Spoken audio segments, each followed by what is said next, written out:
Para mas maintindihan po ng ating mga viewers, can you explain? Kasi lagi natin naririnig, ako may allergic rhinitis ako o kayo mga bahing ng bahing. Baka may allergic rhinitis ka. So what exactly is it? Okay.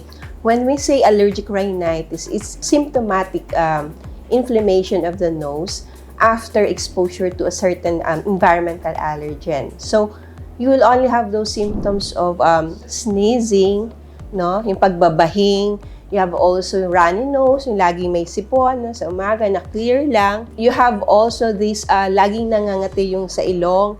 And lastly, you have this clogged nose o yung black nose, yung laging barado ang hilong.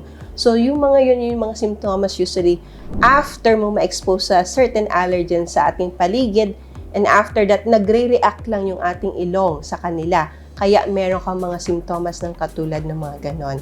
And usually, when you say allergic rhinitis, clinically, no, we say na this is immune-mediated, and this is usually IgE-mediated. Okay, and so may mga minention kayong mga manifestations. So, meron ba itong specific time of the day or every when siya usually na nakikita or na-experience na isang pasyente having allergic rhinitis? Okay, wala naman pong pinipiling oras ng araw kung kailan ka magkakaroon ng mga simptomas nito. It could be always in the morning upon waking up, no? Yung ibang tao din, meron din pong simptomas ng mga to in the afternoon or at night kung kailan sila matutulog na. So as long as exposed ang isang pasyente sa mga triggers na to, definitely mauulit at mauulit, Doc Sara, itong mga simptomas na ito.